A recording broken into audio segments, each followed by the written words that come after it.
हाँ बच्चों, कक्षा 10 हिंदी चल रहा है आपका काव्यखंड के अंतर्गत सूरदास के पद। और आज उसी क्रम में हम 9वां पद सूरदास का प्रारंभ करने जा रहे हैं। आप लोग जुड़ जाइए और एक एक शब्द पर पैनी निगाह रखिएगा। आखिरकार सूरदास जी क्या कह रहे हैं अपने इन पदों में, देखिए। ऊधव जाओ तुम्हें हम जाने, श्याम तुम्हें या ना ही पठायो, तुम हो बीच भुलाने, ब्रज नारिन सो जोग कहत हो, बात कहत न ल जाने, बड़ लागत न विवेक तुम्हारे, ऐसे भय अयाने, हमसे कही लई हम सही के जिय गुण ले उसयाने, कहाँ बला कहाँ दशा दिगंबर मस्त करो पहचाने, साँच कहो तुमको अपनी सो बूझत बात निदाने, सूर श्याम जब तुम्हें पठायो तब नए कहूँ मुस्काने, ऊधव जाओ तुम्हें हम जाने। इसके पहले के पद में आप पढ़ चुके हैं, उसमें आपने ये पाया कि ऊधव गोपी संवाद चल रहा है। ऊधव जी गोपिकाओं को निर्गुण ब्रह्म की उपासना करने के लिए प्रेरित करते हैं, लेकिन गोपिकाओं को उनकी बात अच्छी नहीं लगती है, वो उनको जवाब दे देती हैं। इसके बाद उद्धव जी का प्रयास चल ही रहा है तो गोपिकाएं फिर उद्धव जी को उनके प्रश्नों का उत्तर दे रही हैं। देखिए क्या कहती हैं। ऊधव जाओ तुम्हें हम जाने, गोपिकाएं कहती हैं कि उद्धव जी जाओ तुम्हें हम जाने, तुमको हम जान गई हैं, हम तुमको समझ चुकी, हम तुमको जान गई, आप यहाँ से जाओ। श्याम तुम्हें या ना ही पठायो, श्याम माने श्री कृष्ण ने, तुम्हें माने तुमको, या माने यहाँ, ना ही पठायो माने नहीं भेजा है हमारे पास। श्री कृष्ण ने तुमको हमारे पास नहीं भेजा है। तुम हो बीच भुलाने, तुम कहीं बीच में भूला करके, रास्ता भूल करके हमारे पास आ गए हो, वैसे श्री कृष्ण ने आपको हमारे पास नहीं भेजा है। तुम बीच में रास्ता भूल करके यहाँ आ गए हो उद्धव जी, जाओ तुम, हम लोग तुमको जान गए। ब्रज नारिन सो जोग कहत हो, ब्रज की स्त्रियों से, ब्रज की नारियों से तुम योग करने के लिए कहते हो, योग साधना करने के लिए तुम ब्रज की स्त्रियों से कहते हो। बात कहत न ल जाने, योग करने की बात कहते हुए तुमको शर्म नहीं आई। कौन कहती है बच्चों? गोपिकाएं कह रहे हैं किसको? उद्धव जी को। एक तरह से उद्धव जी को फटकार रही हैं। उद्धव जी को उनकी जो बात उन्होंने कहा निर्गुण ब्रह्म की उपासना के लिए, योग साधना करने के लिए उद्धव जी ने कहा था गोपिकाओं को, तो गोपिकाएं उनको फटकारती हैं, कहती हैं कि तुम ब्रज की स्त्रियों से योग साधना करने की बात करते हो, तुमको बात कहते हुए शर्म नहीं आई। बड़ लागत न विवेक तुम्हारे, बड़े हो तुम, बड़ लागत, तुम बड़े हो हमसे, सयाने हो, लेकिन न विवेक तुम्हारे, तुम्हारे विवेक नहीं है उद्धव जी, ज्ञान नहीं है तुम्हारे, बुद्धि नहीं है। ऐसे भय अयाने, और तुम अयाने माने अज्ञानी, अज्ञान अनजाने में, तुम अनजाने में अज्ञान में यहाँ पर ऐसे भय माने यहाँ आ गए हो, वैसे तुम बड़े हो उम्र में, लेकिन तुम्हारे विवेक नहीं है, अज्ञानता बस तुम यहाँ पर आ गए हो। कहाँ अबला कहाँ दशा दी, हमसो कही लई हम सही के, कहती है गोपिकाएं कि तुमने हमसो कही माने हमसे जो कहा है, लई हम सही के, हमने तुम्हारी बात को सहन कर लिया। जो तुमने हमसे कहा योग साधना करने के लिए, ठीक है, हमने तुम्हारी बात सुन लिया, सुनने के बाद उसको सहन कर लिया, लेकिन हिदायत दे रहे हैं जी गुण ले हुसयाने, ऐसयाने, अपने जी माने मन में गुण लो, इस बात को बैठा लो, अपने मन में आगे के लिए इस बात को बैठा लो। हमसे तुमने कहा योग साधना के लिए, हमने सुन लिया, सहन कर लिया, लेकिन एक बात अपने मन में बैठा लो, क्या? कहाँ अबला कहाँ दशा दिगंबर मस्त करो पहचाने, कहाँ अबला, कहाँ स्त्रियां, और कहाँ दशा दिगंबर माने दिगंबर होने की बात। दिगंबर क्या होता है बच्चों? दिग धन अंबर, अर्थात वस्त्रहीन। योग साधना योगी जो होते हैं, योग साधना का एक पंथ ऐसा होता है जिसमें योगी जो है वो वस्त्रहीन हो जाता है, शरीर में वस्त्र नहीं रहते हैं। दिशाएं ही जिसका अंबर होती हैं, अर्थात ये 10 दिशाएं जो हैं यही उसके वस्त्र होती हैं, वैसे उसके शरीर पर कोई वस्त्र नहीं होता है। तो यही कहती है कि अबलाओं को तुम दिगंबर होने की बात करते हो, वस्त्रहीन होने की बात करते हो योग साधना करने के लिए।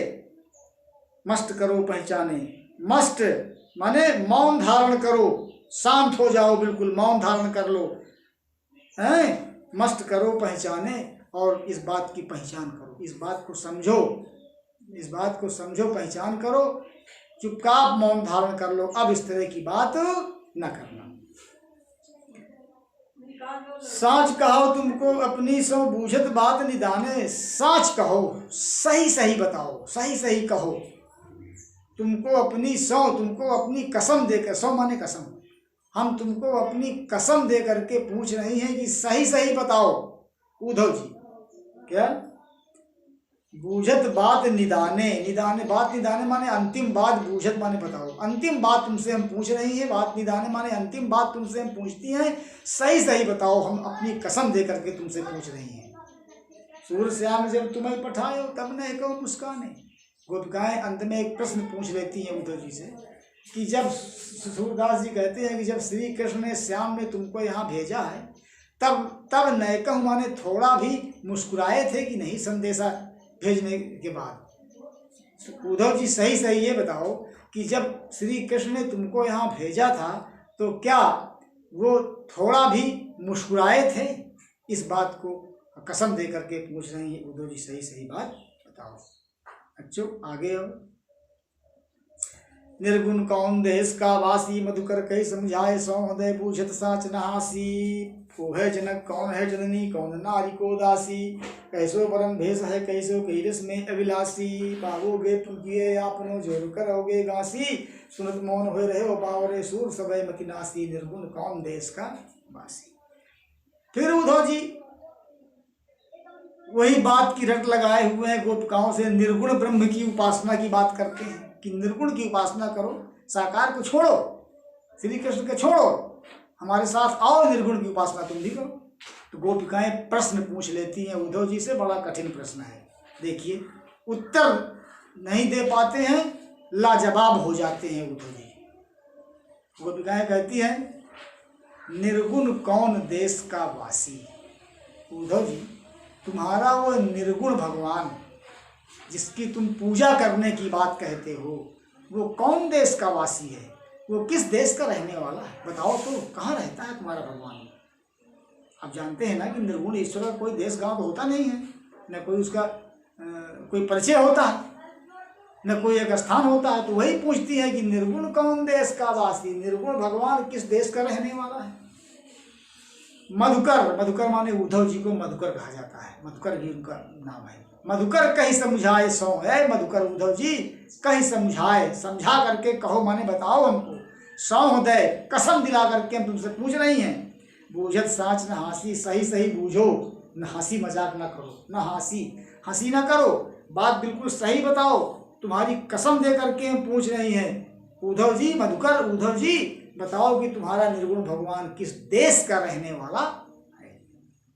को है जनक, उस निर्गुण ईश्वर का पिता कौन है, कौन है जननी, उस तुम्हारे निर्गुण भगवान की जननी माने माता कौन है, कौन नारी, उसकी नारी स्त्री कौन है, को दासी, उस निर्गुण भगवान की दासी कौन है, कैसो वरण, उस तुम्हारे निर्गुण भगवान का वरण माने रंग, शरीर का रंग कैसा है, भेष है कैसो, उसकी वेशभूषा कैसी है, क्या पहनता है बताओ। और कई रस में अभिलाषी, किस रस को ज्यादा पसंद करता है। अभिलाषी माने इच्छा रहती है उसको प्राप्त करने की। रस होते हैं ना बच्चों, अगर ये खाने में जाया जाए तो खट रस होते हैं, 6 रसों का खाना बनता है, जो व्यंजन बनते हैं 6 रस से बनाए जाते हैं। और अगर काव्य के रसों में जाया जाए तो 9 रस होते हैं। तो तुम्हारा वो ईश्वर, तुम्हारा वो निर्गुण भगवान किस रस को ज्यादा पसंद करता है, किस रस का ज्यादा वो इच्छा करता है, उसका रंग क्या है, उसका भेष क्या है, उसकी माँ कौन है, उसकी पिता कौन है, उसकी स्त्री कौन है, उसका नारी कौन है, कहाँ रहता है, किस देश का रहने वाला है। उद्धव जी तुम्हारी कसम है, सही सही बताओ। पाओगे पुण्य किए या अपने जोर करोगे गांसी। जो रे अगर तुम गांसी करोगे, बात को छिपाओगे, अगर तुम हमसे छल करोगे, कपट रखोगे, तो पाओगे पुण्य किए आपनो। आपनो माने अपने किए का फल तुम पाओगे। फिर जो जैसा करता है वैसा फल पाता है। अगर तुमने इस बात को बताने में तनिक भी गांसी किया, तनिक भी छिपाव किया, छल किया, बात को छिपाया, तो तुमको अपने किए हुए का फल मिलेगा। सुनत मौन हुए रहे हो बावरे सूर समय मति नासी। सूरदास जी कहते हैं कि ये सुनते ही मौन हुए रहे हो बावरो। उद्धव जी मौन हो जाते हैं। बावरो माने पागल, बावरा जिसके ज्ञान ना हो, बुद्धि नष्ट। सूर समय मति नासी। सूरदास जी कहते हैं कि उनकी सारी की सारी मति जो है, बुद्धि जो है, वो नष्ट हो जाती है। सुनत मौन हो रहे हो बावरे सूर समय मति नासी। सूरदास जी कहते हैं कि गोपिकाओं के इन प्रश्नों को सुनने के बाद उद्धव जी अवाक रह जाते हैं, निरुत्तर हो जाते हैं। ये मौन रहने का मतलब निरुत्तर, कोई उनको प्रश्नों का उत्तर ही नहीं मिलता है। ये मौन धारण करके बावरो बन जाते हैं, पागल हो जाते हैं, और उनकी सारी की सारी ज्ञान की जो बुद्धि थी, ज्ञान मार्गी या निराकार ब्रह्म की उपासना वाली जो मति थी, बुद्धि थी, वो सब नासी माने नष्ट हो जाती है। बच्चों इन दोनों पदों का आपको व्याख्या करना है। काव्य सौंदर्य जरूर लिखिएगा, फिर बात बता दे रहा हूँ। सूरदास के सभी पदों में भाषा जब आप लिखेंगे तो साहित्यिक ब्रज भाषा है। रस जो है ये क्या कहते हैं, इसमें शांत रस दिखाई पड़ रहा है। निर्गुण कौन देश का वासी, ये सब शांत रस है। उद्धव जाओ तुम्हें जाने, सब में शांत रस है। छंद जो है गेय पद है। अलंकार जो है ये अनुप्रास भी है, ये सब इसमें भरे पड़े हुए हैं। रूपक भी है और शैली मुक्तक है। अभिधा और लक्षणा शब्द शक्ति दोनों इसमें दिखाई पड़ रही हैं। और इस तरह से इनका काव्य सौंदर्य लिख करके आप अच्छी तरह पढ़ते रहिएगा।